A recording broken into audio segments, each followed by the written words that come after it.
নমস্কাৰ কৃষক বন্ধুসকলৰ বাবে এটা ভাল খবৰ আহিছে কৃষকসকলে 2000 টকাকৈ লাভ কৰিব তিনিটা কিস্তিত এই আঁচনিটো যোগান ধৰিছে কেন্দ্ৰীয় চৰকাৰে পিএম কিষাণ আঁচনি অসমৰ খেতিয়কেও লাভ কৰিব এই আঁচনিটো ইয়াৰ কাৰণে কি ডকুমেন্ট লাগিব আপোনালোকক জনাই দিছো প্ৰথমতে ইয়াত চাব অসম চৰকাৰৰ পৰা এইটো দিয়া হৈছে প্ৰধানমন্ত্ৰী কৃষক সন্মান নিধি পিএম কিষাণ কৃষকৰ আয় বৃদ্ধিত উৎসাহ যোগোৱা অৰ্থে এই বলিষ্ঠ পদক্ষেপ এটো কৃষকক উৎসাহিত কৰাৰ কাৰণে বা কৃষকক অকনমান আৰ্থিক সহায়ৰ বাবে এই স্কিমটো ধৰা হৈছে এইটো কেন্দ্ৰীয় চৰকাৰৰ অভিলাষী আঁচনি এই আঁচনিটো অসমতো ৰূপায়ণ কৰি থকা হৈছে ইয়াত আপোনালোকে চাব পাৰিছে 2000 টকাকৈ তিনিটা কিস্তিত মুঠ 6000 টকা এজন খেতিয়কে লাভ কৰিব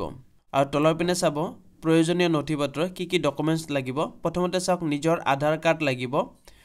আধাৰ সংলগ্ন মোবাইল নম্বৰ লাগিব আধাৰ কাৰ্ডত যেটো মোবাইল নম্বৰ দিয়া আছিল সেই মোবাইল নম্বৰটো লাগিব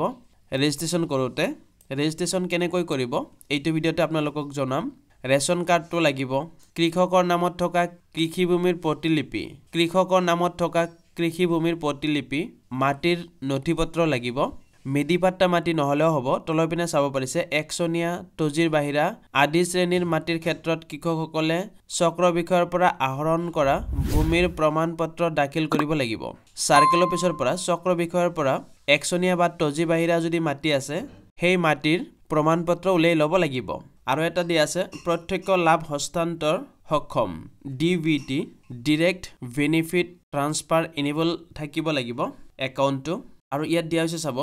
পিএম কিষাণৰ আঁচনিৰ কিস্তি প্ৰাপ্তিৰ ধাৰাবাহিকতা অক্ষুণ্ণ ৰাখিবলৈ কৃষকসকলক নিম্নলিখিত নিৰ্দেশনাসমূহ কৰিবলৈ অনুৰোধ জনোৱা হ'ল প্ৰথম কিস্তি পোৱাৰ পিছত দ্বিতীয় তৃতীয় কিস্তি পাবলৈ তলত দিয়া কামবোৰ কৰিব লাগিব আধাৰ প্ৰমাণীকৰণৰ পাছত ইকেৱাইচি কৰক ইকেৱাইচি কৰিব লাগিব আধাৰ কাৰ্ডৰ যেটো মোবাইল নম্বৰ আছে সেই মোবাইল নম্বৰত ওটিপি জেনাৰেট কৰি সেইজন মানুহ হয় নে নহয় হেতু চিনাক্ত কৰিব লাগিব হেতু ইকেৱাইচি কৰিব লাগিব নিজৰ বেংক একাউণ্টৰ হৈতে আধাৰ সংলগ্নকৰণৰ লগতে প্ৰত্যক্ষ লাভ হস্তান্তৰকৰণ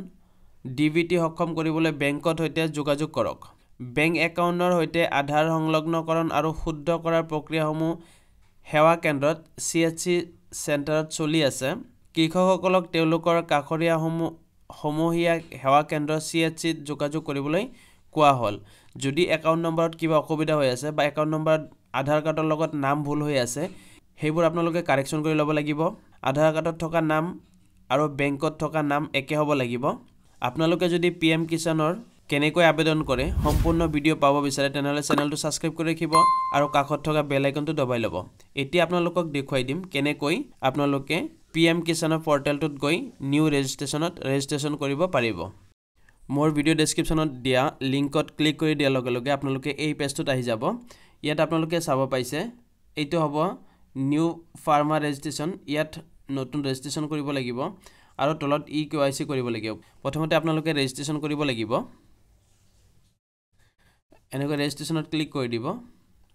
ৰেজিষ্ট্ৰেচনত ক্লিক কৰাৰ লগে লগে আপোনালোকে এনেকৈ ৰুৰাল ফাৰ্মাৰ ৰেজিষ্ট্ৰেচন বুলি আহিব আৰু ইয়াত আধাৰ নম্বৰটো দি